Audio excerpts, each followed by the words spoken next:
Continuamos, y continuamos con otro. Si antes decía que sin Ingrid Müller no hay simposio articulando el deporte, no hay congreso de pacientes de OAFI, sin José María Villalón no hay ni OAFI Sport, ¿no? Eso es todo. El codirector médico y científico del programa, el doctor José María Villalón, jefe de los servicios médicos del Club Atlético de Madrid, va a moderar la próxima charla que va a ser o va a versar sobre cómo utilizamos la vitamina D en el deporte. Doctor Villalón, cuando usted quiera, muchas gracias, bienvenido.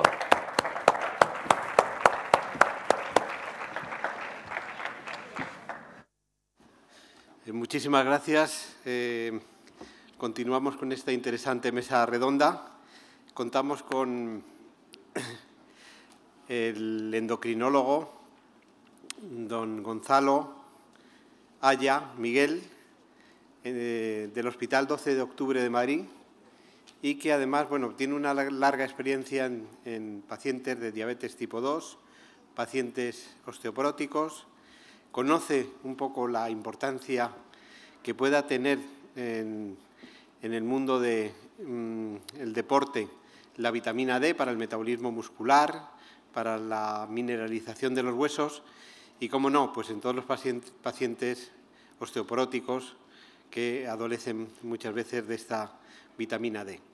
En nuestra práctica diaria podemos decir que nos sorprende mucho que deportistas jóvenes tengan un déficit de vitamina D3. Se ha empezado a analizar en la última década, yo diría, y realmente siendo gente sana, gente que tiene su actividad al aire libre, aún así nos sorprende mucho que tienen déficit de vitamina D. Entonces, el planteamiento que nos solemos hacer es la suplementación, suplementar con vitamina D3 a nuestros deportistas, porque sabemos que va a influir positivamente en su rendimiento, en su tejido muscular, en su metabolismo muscular. Bueno, pues sin más, muy agradecido a Gonzalo porque esta tarde aquí nos va a exponer su punto de vista de cómo utilizamos la vitamina D en el deporte.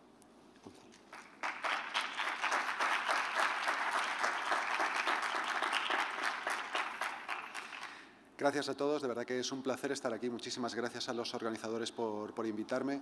Colega, que ya nunca nos llamamos así los médicos, estimado colega, doctor Villalón, le he conocido ahora, pero de momento me parece una persona encantadora y es un placer para mí estar aquí, porque él me decía que si yo tenía alguna vinculación con el mundo del deporte. Bueno, la realidad es que por mi trabajo, como os ha comentado, sobre todo trabajo en el mundo de la osteoporosis y por tanto hablamos de personas ya de cierta edad, pero sí que tengo bastante experiencia, más o menos he calculado unas 15.000 horas de mi vida viendo deporte en la televisión, con lo cual creo que estoy más que capacitado para estar aquí y daros esta charla. Con lo cual, vamos a empezar. Bien, ¿y qué os traigo aquí? Podríamos haber hablado últimamente del COVID y de la importancia que tiene la vitamina D, pero me ha gustado más retrotraernos un poco. Vemos aquí a la chavalería disfrutando al sol. Y esto es una foto de finales del siglo, en los Alpes, ¿verdad? Y con el sol. Porque la cuestión es que en aquella época los tuberculosos, en ciertas enfermedades respiratorias, se planteaba que lo ideal era sacarles de las ciudades y llevarles al campo. Y se pensaba que ¿por qué el campo? Por el aire limpio, el agua limpia. Evidentemente, las ciudades de aquella época, pues parece que efectivamente mejor huir de ellas, pero poco a poco se vio que realmente quizá no era tanta la influencia de la pureza del aire ni de la pureza del agua, sino de la radiación solar. Entonces aquí vemos a estos niños prácticamente descamisados y en calzoncillos, porque sí que se pudo ver en ellos que el sol les ofrecía ciertas ventajas. De la misma manera, en la Primera Guerra Mundial se vio que las heridas se curaban mejor, no se quedaban esos granulomas purulentos en los pacientes. Cuando se les aplicaba el sol existía una mejoría y por tanto es el momento de ver qué ocurre con el sol, qué es lo que nos hace ese beneficio. Bueno, pues aquí vamos a ver el metabolismo de la vitamina D y como veis hay un sol bien grande porque realmente el sol va a ser un factor fundamental a la hora de poder sintetizar vitamina D a partir del colesterol en la piel. De esa manera se llega a la síntesis gracias a la radiación ultravioleta del colecalciferol, que sería la vitamina D3, que también nos llega de otra forma y es que a través de la alimentación podemos recibir con las carnes y los pescados colecalciferol o vitamina D3, como decíamos, y también, aunque en cantidades muy pequeñas, a través de alimentos alimentos vegetales, como por ejemplo los champiñones, podríamos recibir la vitamina D2, el ergocalciferol. ¿Qué ocurre después? Esto llega al intestino, se absorbe y esta absorción nos lleva posteriormente al hígado, donde la molécula se hidroxila. Sufre una primera hidroxilación y se transforma en el calcifediol o el calcidiol. Esta molécula, aún así, no tiene el efecto de la vitamina D. Para ello necesitamos una segunda hidroxilación que ya sí que nos lleva en el riñón a la 1,25 de hidroxivitamina D, que es el calcitriol y que es la hormona efectiva. ¿Cuál es su efecto fundamental? El efecto clásico es una optimización de los niveles de calcio en la sangre, de tal manera que va a conseguir que el enterocito permita una absorción de calcio mucho mayor y de esa manera vamos a mantener unos niveles de calcio adecuados. Pero ¿qué ocurre? En los últimos años, ¿qué es lo que se está viendo? Que el receptor de vitamina D está presente prácticamente en todas las células del cuerpo y aproximadamente regula el 3% del genoma. Unos 1000 genes es lo que a día de hoy se cree que puede regular, y de tal manera que nos encontramos en genes de todos los tipos. Vemos que puede estar vinculado con el síndrome metabólico, con la diabetes, obviamente con todos los aspectos óseos, el músculo, que será una de las cosas que más veamos hoy, también con las patologías autoinmunes. Es decir, estas acciones extraóseas de la vitamina D cada vez ganan más importancia. Todavía nos queda por saber muchos de estos efectos y cómo se producen, pero sí que está claro algo. En casi todos los estudios poblacionales en este tipo de patologías, los pacientes que tienen menos vitamina D suelen tener el riesgo aumentado de presentar afectación en alguna de estos terrenos.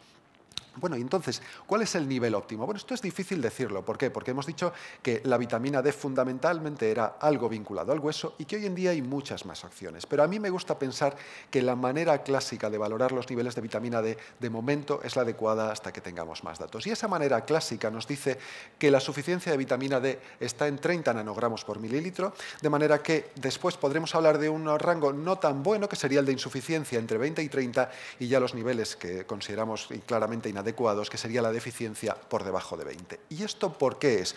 ¿Por qué se eligió 30 y no 72?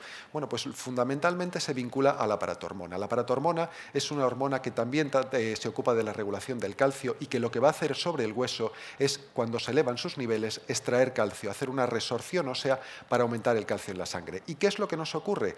Pues que podemos ver aquí cómo, cuando los niveles de vitamina D empiezan a estar por encima de 30, la aparatormona llega a su límite más bajo. Y cuando los tenemos más bajos, la aparatormona empieza a elevarse y a agredir más al hueso. Es decir, como vemos en la segunda gráfica, los niveles de 30, cuando son inferiores, marca la aparición del hiperparatiroidismo secundario a la vitamina D, que supone una agresión para el hueso. Y por eso se planteó que el nivel de 30 era el ideal, porque era el que lograba unos niveles de vitamina D más reducidos.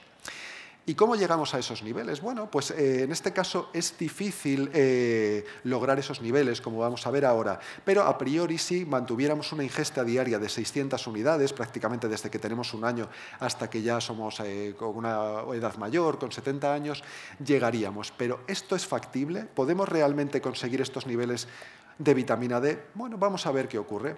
Hemos dicho que el sol nos puede generar algo. De hecho, clásicamente se decía, aunque luego veremos que puede que no sea así, que si exponíamos cara y brazos se podían conseguir unas 200 unidades al día de vitamina D. Bueno, todavía nos quedan 400 y eso, repito, dando por hecho que podemos lograr esas 200 unidades. Bueno, vamos a ver qué pasa con los alimentos. Bueno, no sé vuestra afición por las vísceras sólidas de pescados, pero sería la única manera en la que os podría garantizar que comiendo a diario el hígado de bacalao podríais conseguir unos niveles adecuados. Después, ¿qué tendríamos? Bueno, el pez espada nos daría 3 onzas, que vienen a ser unos 100 gramos, 500 unidades. Bueno, prácticamente cubriríamos las necesidades. El salmón, lo mismo. Y a partir de aquí vamos a ver cómo la cosa empieza a caer. Y no quiero que os engañéis cuando leéis zumo de naranja, leche, yogur, porque esto son unos datos estadounidenses donde se suplementan los lácteos y se suplementan ciertos productos como el zumo de naranja. Porque al contrario de lo que se piensa, la leche, los yogures, los huevos, el queso prácticamente no nos aportan nada de vitamina D. Los niveles que nos dan son muy escasos y muy raramente con este tipo de dieta, salvo que tengamos suplementación como en otros países, vamos a llegar a unos niveles adecuados. Por tanto, el sol, bueno, nos puede ofrecer algo. La alimentación vemos que en general no nos ofrece nada. Sí que me parece buen momento para traer aquí de nuevo un recuerdo del clásico aceite de hígado de bacalao, que ninguno de nosotros hemos conocido, o casi ninguno, pero que sí que describían como algo nauseabundo, asqueroso y con una textura oleosa que los abuelos y todos los que recuerdan esto siempre lo recuerdan como algo bastante difícil de digerir. Afortunadamente hoy tenemos opciones más sencillas. Lo que decíamos, ¿qué nos dicen los granjeros de los lácteos americanos? Nos dicen que en Norteamérica no existe como tal una obligación de suplementar lácteos, como sí que existe en Canadá y en otros países que ya veremos de latitudes más del norte, pero sí que en general nos dice que prácticamente todos los lácteos en Estados Unidos están suplementados y esta es una política bastante inteligente. La realidad es que más o menos consiguen que tomando unos 3 vasos de leche al día podamos llegar a algo más de 300 unidades, lo cual es una cifra bastante buena porque ya es prácticamente la necesidad de las recomendaciones. En Europa, ¿qué nos ocurre? Bueno, pues ¿qué os puedo decir? Tenemos una regulación y una regulación de la subregulación y para cada país, o sea, lo que ocurre siempre en la Unión Europea, la realidad es que no hay una política común y se sigue haciendo las cosas como se han hecho siempre. Los países del norte tienden a suplementar, sobre todo los nórdicos. En Italia, en España, pues lógicamente no lo suplementamos. ¿Y por qué no tenemos esa costumbre? ¿Por qué no suplementamos? Porque en España, como decía la canción de los mismos de Tenerife, tenemos seguro de sol. No hay problema, aquí tenemos sol de sobra, esto no nos hace falta. Bueno, pues entonces para ver que no nos hace falta, os traigo un estudio que hicimos en mi hospital. Y en este hospital, ¿qué es lo que vimos? Pues vimos que los residentes recién llegados del MIR para empezar la especialidad, después de 4 meses de vacaciones donde era pre-COVID, habían salido, habían disfrutado, habían vivido la vida, llegaban con estas cifras. La insuficiencia marcaba lo normal, la deficiencia era el segundo grupo más frecuente y solo un pequeño grupo tenía niveles de suficiencia. Es decir, que quizá en España no nos encontramos con los niveles que podemos pensar. Repito, estoy hablando de personas jóvenes en torno a 25 años que han estado 4 meses viviendo su vida. Y estos son los niveles con los que llegaban al hospital. Bueno, a partir de aquí tenemos que volver un poco al sol. Os decía anteriormente que quizá el sol no nos aportaba tanto como pensábamos. Y este estudio es bastante interesante. En este estudio se seleccionó a una serie de profesionales que por su profesión tenían una gran exposición al sol. Bueno, evidentemente, ¿qué nos íbamos a esperar? Niveles estupendos en todos ellos. ¿Qué es lo que se vio? Que seguían una distribución normal. Prácticamente la mitad de ellos tenían niveles de deficiencia o de insuficiencia. Y esto en personas que reciben mucha luz. Entonces, ¿qué ocurre? Pues lo que ocurre es que los dermatólogos nos han ganado la partida. Llevan prácticamente 20 años hablándonos de melanoma, cuidado con el melanoma. Y esto, vamos, yo recuerdo, yo soy un niño de los 80 y prácticamente el factor 15 era ya una cosa como de locura en la playa. Hoy en día mi hija parece para un concierto de los 80, de la cantidad de crema solar que le ponemos. Y es que las cremas solares progresan y cada vez son mejores. El factor 50 ya es algo normal, pero es que incluso tenemos factor 70. Y, por supuesto, conseguimos frenar la radiación A, la radiación B, y, por tanto, estamos frenando en gran medida la posibilidad de sintetizar vitamina D. ¿Esto es malo? No, en absoluto. Mejor tener la vitamina D baja que no tener un melanoma. Pero, sin duda, tenemos que tener claro que con este tipo de políticas vamos a frenar la vitamina D. Y esto es importante. ¿Por qué? Porque, ¿qué decíamos? Con la comida es muy difícil, el sol no tiene todo el efecto que querríamos y no suplementamos los lácteos. Por tanto, los niveles que tenemos son bajos. Bueno, a partir de aquí, ¿qué nos encontramos? Lo que os decía, que ni siquiera la latitud nos va a definir algo claro. ¿Por qué? En 2 estudios poblacionales que se hicieron en España se pudo ver que los niveles, como siempre, bastante bajitos, pero es que los asturianos tenían mejores niveles que los andaluces. ¿El tiempo es mejor en Asturias? Obviamente no, ojalá tuvieran los asturianos el de Andalucía, serían probablemente más felices, pero no afecta tanto. De hecho, como decíamos, está demostrado que esa idea de recibir poco sol, menos vitamina D, cada vez es menos. Sí que tiene su influencia, pero no está claro ni la cantidad de tiempo que habría que estar expuesto al sol, ni a qué hora del día, ni qué tipo de radiación es la ideal. Por tanto, evitemos asociar paso 1 hora al sol, voy a tener unos niveles muy buenos, porque esta es una idea que cada vez está menos actualizada. Bueno, vamos a compararnos con el resto de Europa. ¿Qué va a ocurrirnos a los españoles cuando nos comparamos con los europeos? Bueno, estos son estudios que se han hecho en diferentes poblaciones europeas y os traigo para comparar España y Suecia. Bueno, obviamente, lo que decíamos, en España nos suplementamos, tenemos mejor sol, pero ¿qué nos encontramos? Los estudios que se han hecho prácticamente sitúan las medias en deficiencia, en insuficiencia de vitamina D. ¿Y qué les ocurre a los suecos? Pues los suecos consiguen, con mucha menos cantidad de luz solar y con una latitud más elevada, consiguen tener unos tenemos niveles mejores que los nuestros. Bueno, ¿y a nivel mundial qué vemos? Pues a nivel mundial los grandes estudios nos dicen lo mismo. Cuando se comparan los países se ha visto que lo normal es que un tercio de las poblaciones tengan niveles por debajo de 20. Es decir, que sin la menor duda podemos decir que la deficiencia de vitamina D es claramente una pandemia. Y esto es importante que lo tengamos claro. Y ahora vamos a ver por qué. Cuando las sociedades recomiendan los cribados, ¿a quién se debe hacer el despistaje de deficiencia de vitamina D? Pues nos vamos a unos grupos poblacionales que a mí me ofrecen dudas. No que no haya que hacérselo a ellos, sino que habría que hacerlo a bastante más personas. Nos hablan de ancianos de todos los tipos, institucionalizados, con osteoporosis, personas con riesgo de caídas, grandes quemados, insuficientes renales, insuficientes hepáticos, personas que cubren su cuerpo durante todo el año. ¿Realmente solo se debe hacer a estas personas cuando un tercio de la población mundial puede estar en riesgo de deficiencia de vitamina D? Es decir, que las guías nos dicen que aquí a la señora Margarita, paciente mía, por supuesto, habría que hacer una vitamina D porque tiene riesgo de osteoporosis o tiene osteoporosis y está claramente demostrado, por ejemplo, que disminuye ese riesgo de caídas, pero que aquí a gente como yo, deportista, no sería en absoluto necesario hacerlo. Y esto para mí es un error. Y ahora vamos a ver.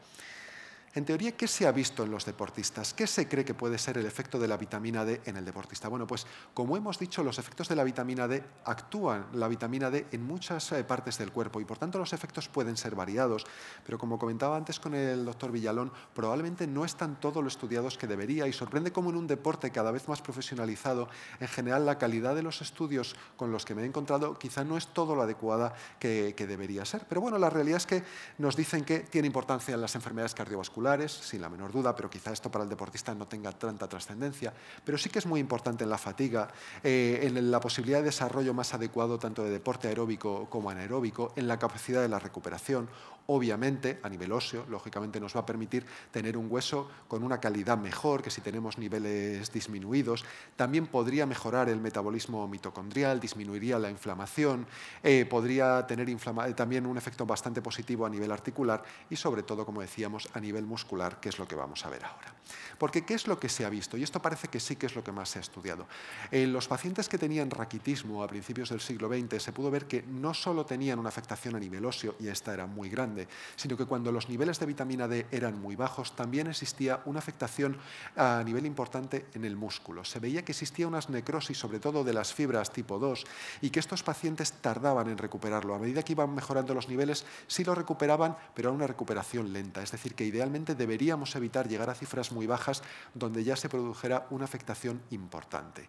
Y es en este punto donde sí que se plantea que incluso esa mejora que ocurre en las personas mayores, esa disminución en las caídas que se traduce en una disminución de fracturas por osteoporosis, podría estar en la mejoría de este tipo de fibras. Y también ha habido algunos estudios en los que se ha podido ver que los pacientes tienen una mejor recuperación a nivel muscular y tienen una mayor capacidad de generar masa muscular si mantienen unos niveles de vitamina D adecuados. Pero vamos a ver, esto es una teoría, pero realmente los deportistas, que son gente sana, con buena alimentación, incluso a veces hipercalórica, ¿realmente hay deficiencia e insuficiencia? Bueno, pues esto es casi tan tremebundo como lo de la población general. Entonces, en los trabajos que tratan sobre el deporte, y esto estaréis más acostumbrados que yo, pero hablan mucho de los deportes de exterior y de los deportes de interior, también incluyen mucho a los militares, y la realidad es que las cifras, podéis ver que ahí donde pone el estatus de vitamina D, son bastante paupérrimas. Tenemos los militares finlandeses, 40% de eficiencia, todo tipo de atletas del Reino Unido, 62% de eficiencia. Si nos vamos a otras zonas del mundo, en el Medio Oeste tendríamos 32% de insuficiencia, 58% de eficiencia. ¿Qué ocurre si pensamos en mujeres? Bueno, pues podéis ver las gimnastas australianas, 33% de insuficiencia, atletas americanos, 42% de insuficiencia, 11% de deficiencia. De hecho, en general, los estudios lo que nos indican es que parece que es tremendamente habitual, como estamos comentando, tanto la deficiencia como la insuficiencia. ¿Cuáles se creen que pueden ser las causas que tiene el deportista, además de otros? Bueno, pues en este caso, de nuevo, tendríamos el cubrirnos para evitar la radiación solar, personas que van a estar mucho tiempo en el exterior y que, por tanto, tienen que protegerse para evitar precisamente este tipo de lesiones dermatológicas que comentábamos. Muchos de los fármacos que utilizan de forma habitual los deportistas, entre ellos los corticoides, que es muy habitual para recuperaciones, como comentabais antes, podrían podrían suponer una limitación para la generación de vitamina D. De hecho, uno de los grupos, que no está en este estudio, pero lo describen en otro, es un grupo de gimnastas americanas, creo que es de la Universidad de Minnesota, no recuerdo exactamente qué universidad.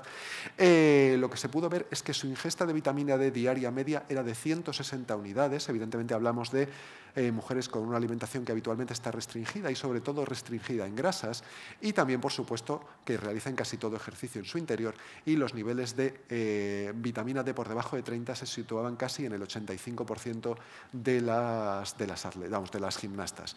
Es decir, que sí que dentro de todo parece que va a haber deportes, sobre todo los de interior, sobre todo los que incluyan algún tipo de restricción alimentaria, que van a suponer una limitación todavía mayor que la del resto de deportistas para tener una vitamina D en rangos adecuados. La otra pregunta, ¿realmente en el deporte existe un nivel óptimo de vitamina D? Bueno, esto, como os digo, no hay estudios quizá lo suficientemente buenos como para poder asegurar este dato que se trae aquí. Sí que está claro que, al igual que para la población general, es casi seguro que tener unos niveles de vitamina D superiores a 30 es recomendable y es lo adecuado. En este estudio planteaban que, en base a unos estudios que se hicieron sobre células musculares, se pudo ver que la contracción óptima de la célula ocurría con niveles óptimos, con unos niveles en torno a 50. ¿Qué ocurre? Aquí ya nos movemos en una fina línea, porque ellos mismos decían que superando estos niveles también se podía llegar a unos niveles cercanos a 70, donde podían en general ya no ser tan adecuados e incluso que este beneficio de la vitamina D se perdiera. A la hora de la verdad, probablemente todos los niveles que se encuentren entre 30 y 50 van a asegurar al deportista una cifra más que adecuada. En este caso, ¿puede ser recomendable que lo tengan algo por encima de la población general? Sin la menor duda. De hecho, visto su efecto sobre el músculo, pues quizás superar los 30 nanogramos mililitro podría ser más que adecuado, pero yo repito, probablemente no es necesario marcar una cifra, sino tener claro que la deficiencia y la insuficiencia deben evitarse en los deportistas, y lo que decimos, casi igual que en la población general. Bueno, ¿y quiénes son los únicos? ¿Hay un grupo de deportistas? Sí, lo logran. Esto los americanos lo consideran deportistas, pero ellos dicen que solo los socorristas de la costa oeste de Estados Unidos, después del verano, son los únicos que llegan a mantener unos niveles de vitamina D que ellos consideran ideales, que estarían en torno a 50. Esto es muy típico. Normalmente, con la radiación solar máxima y con una exposición prolongada, como pueden tener estas personas, sí que se consiguen a veces en torno a unos niveles de 60, como mucho 70. A partir de ahí ya se considera que la vitamina D, como vamos a ver posteriormente, puede tener ya un cierto efecto que hay que tener una vigilancia. Por tanto, aunque ellos lo consigan de forma natural, probablemente con la suplementación en absoluto sea necesario llegar a estos niveles. Los beneficios de la vitamina D en el deporte, y aquí sí que le comentaba al doctor Villalón que creo que esto sería necesario estudiarlo bien, porque como vemos, los estudios que hay, 20 pacientes, 28, alguno con algún número mayor de pacientes, pero en general son de calidad baja. Es decir, creo que hoy en día tenemos deporte profesional suficiente como para poder evaluar de manera más adecuada estos potenciales beneficios. Y sí que se han visto múltiples efectos. Aquí traigo varios. Lo que decíamos, parece que la reparación del músculo puede ser mejor en los pacientes con niveles adecuados gracias a la suplementación que en aquellos que no se suplementan. Las fracturas de estrés, que son mucho más típicas en el deportista que las fracturas osteoporóticas, obviamente, parece que también pudieran tener cierta mejoría, y en este estudio que hicieron en la Universidad del Sur de Carolina, en Estados Unidos, sí que vieron que existía un descenso significativo del número de fracturas en este grupo de atletas.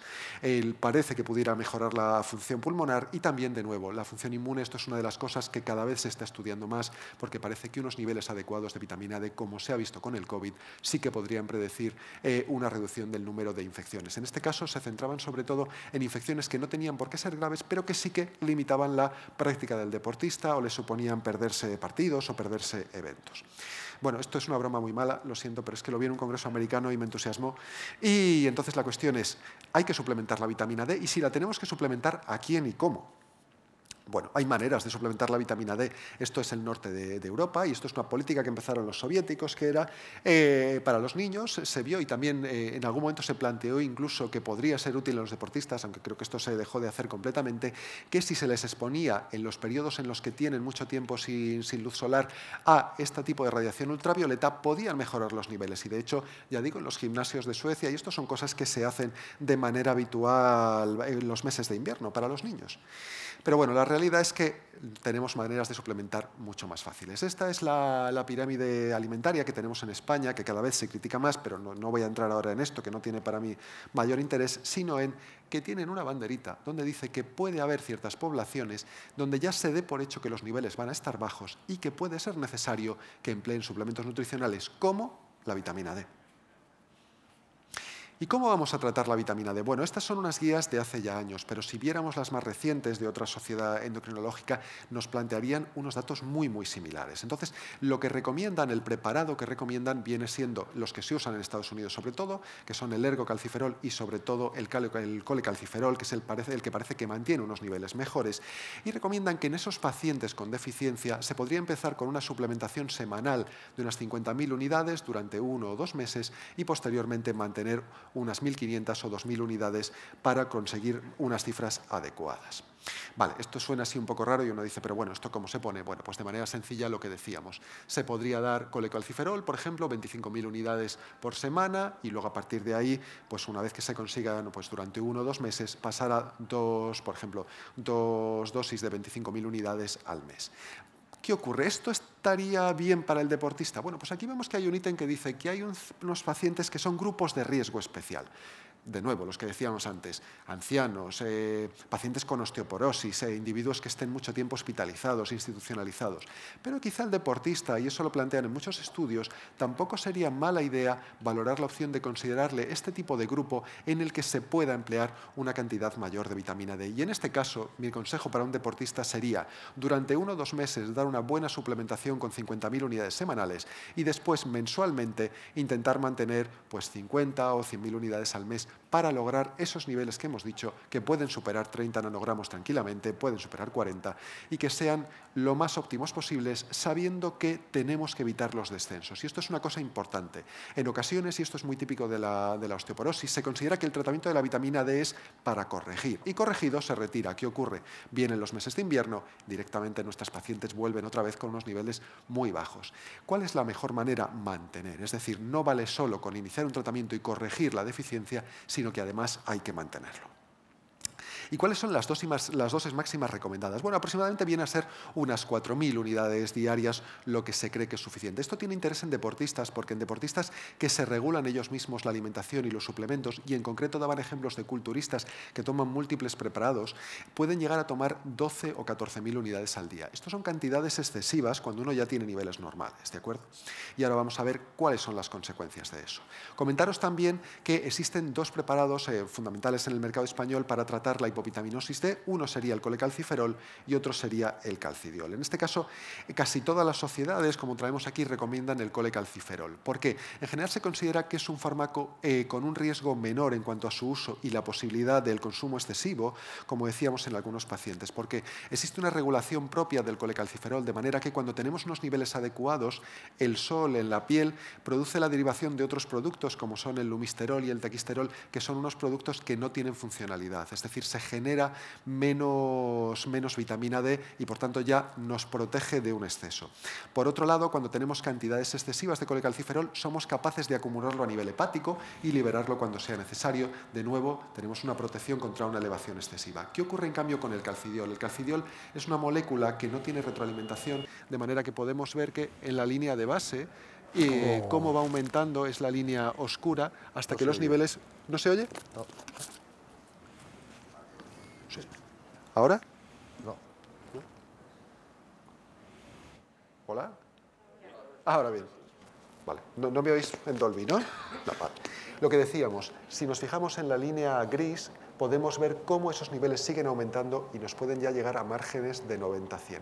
Hay gente que dice, bueno, esto es exagerado, esto no ocurre, pero la realidad es que las guías nos alertan sobre ello, nos dicen, cuidado, cuando ya pasemos de 50 entramos en márgenes donde hay que tener vigilancia y desde luego si pasamos de 100 entramos en un riesgo que posiblemente lleve a hipercalcemia y la hipercalcemia, y esto es fundamental en el deportista, puede producir un QT corto y puede producir una taquicardia o algún tipo de alteración ventricular en el paciente e incluso el fallecimiento. Repito, por tanto, esto no quiere decir que haya que tener ningún miedo porque llegar a estos niveles es imposible, pero se llega. Y la prueba que se llega, os traigo este ejemplo de mi hospital. Una señora empleó calcidiol y por un error entendió que debía tomarlo de manera diaria. ¿Qué nos ocurrió? Niveles de vitamina D, y estos son los mayores que yo he visto en mi vida, de 227 y un calcio de 12. Entonces, es algo que tenemos que tener en mente, no es para preocupar, pero si un deportista se automaneja, por decirlo así, su alimentación y los suplementos que emplea, desde luego debería tener una cierta precaución. Es por ello que el Ministerio dijo, cuidado, los pacientes que estén en tratamiento con calcidiol, que estén seguros de que utilizan las dosis que se recomiendan y que el médico lo compruebe por lo mismo, porque podría llevarnos a una hipervitaminosis D, que repito, por el contrario, es una cosa muy poco probable y que con el colecalciferol es imposible que ocurra, y estos niveles nos podrían llevar a problemas importantes. El dopaje, esto lo vamos a comentar ahora el doctor Villalón y yo un poco más, pero básicamente ahora no se considera que la vitamina D sea ningún tipo de dopaje. Probablemente, ¿por qué? Porque todavía no existen esos estudios de calidad que nos aseguren esas mejoras. En el momento en que existan, si realmente se confirma, algunos autores plantean que sí que podría ser el momento de plantear que cierto consumo, sobre todo el excesivo de vitamina D, ya se pudiera plantear como dopaje. Y lo que decía, cualquier pregunta o si alguien está en desacuerdo, pues le podría explicar sin ningún problema sus errores y dejarle claro que soy yo quien tiene razón, al estilo del hockey. Que ha sido un verdadero placer. Cualquier pregunta de verdad estaré encantado de responderla y lo mismo, pues espero que tengáis buena tarde.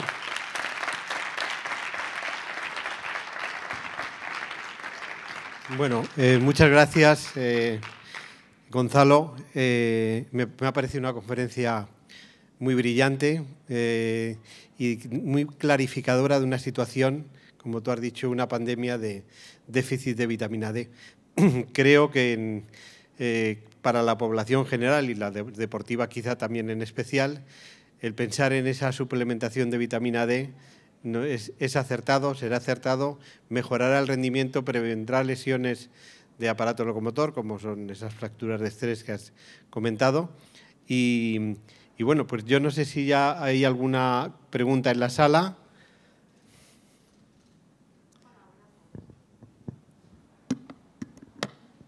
¿Hola? Ahora. A ver, yo quería saber, lo que sí que vemos en primaria muchas veces es que suplementamos a un paciente, hacemos control analítico a los 6-8 meses y sigue con los mismos niveles. ¿Merece la pena cambiar a la otra molécula o hay que buscar algún porqué más profundo? Normalmente, en mi experiencia, si con una suplementación adecuada los niveles no mejoran, lo primero en pensar es que el paciente no lo haya hecho bien. ¿De acuerdo? Después, lo segundo que habría que pensar es la posibilidad de algún tipo de malabsorción.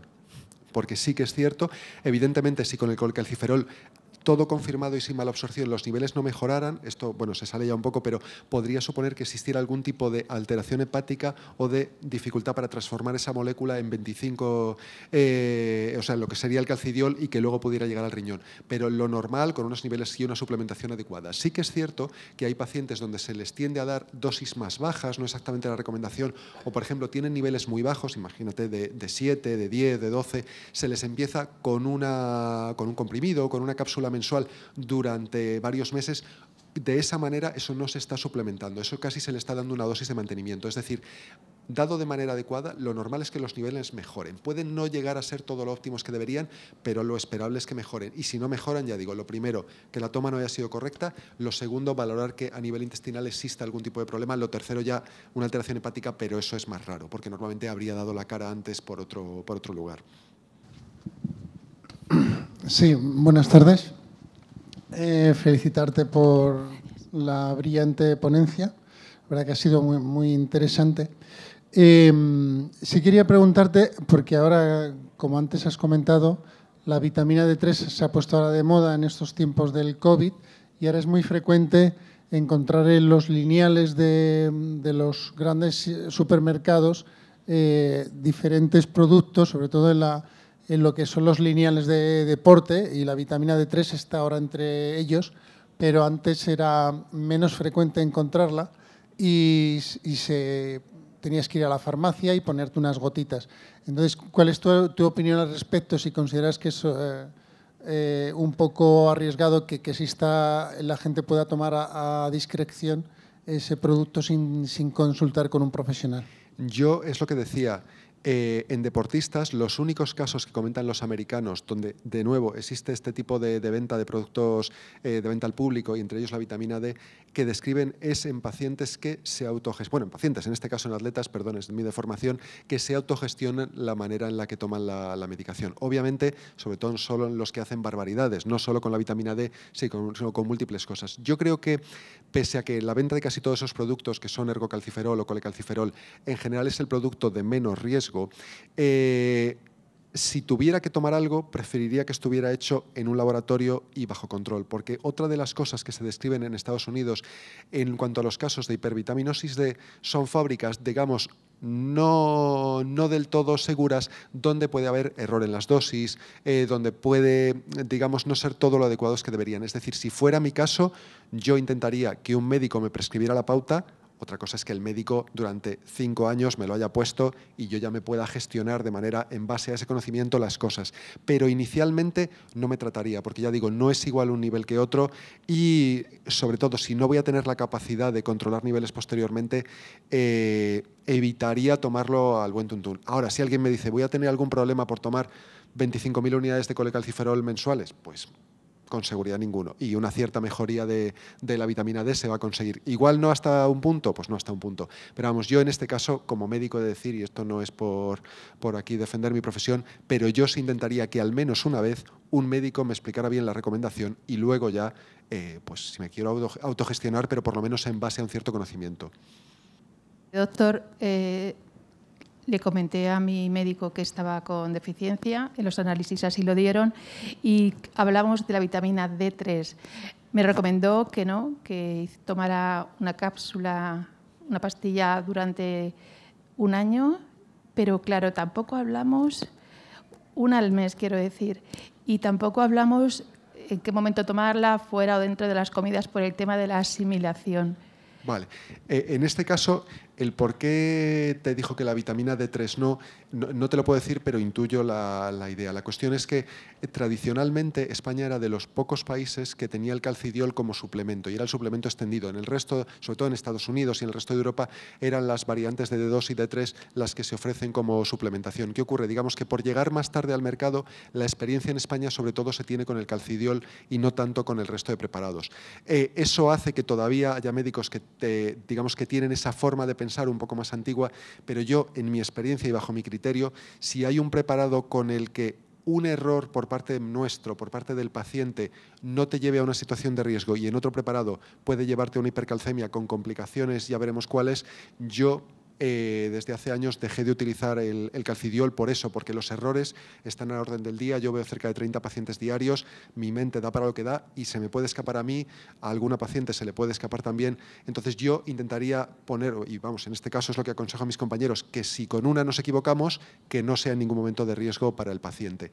En cuanto a los preparados en general, hoy en día que son en cápsulas, no hay tanto problema. Antes a la gente a veces le resultaba un poco desagradable lo que contamos, la textura oleosa, cuando eran ampollas, pero era más casi una cuestión y se les recomendaba que lo tomaran con un lácteo para que no lo notaran, pero en cuanto a esto no hay problema. En general la vitamina D es una vitamina de absorción con las grasas y se absorbe con los kilomicrones, es decir, que la absorción no se va a ver interferida y no hay tampoco un momento, es como otras medicaciones donde tiene tanta trascendencia. O sea, en este caso lo que sí que es importante es más o menos que la frecuencia de toma sea la correcta, es decir, no tomo 2 seguidos en un mes y luego estoy todo el mes sin tomar, sino intentar mantener un poco lo que sí que se recomiende, pero repito, ni siquiera en eso hay que ser obligatoriamente estricto. Yo lo tomo y se me olvida cantidad de veces y lo tomo una semana después. Bueno, pues hasta ahí da mi cabeza, tampoco pasa nada en eso.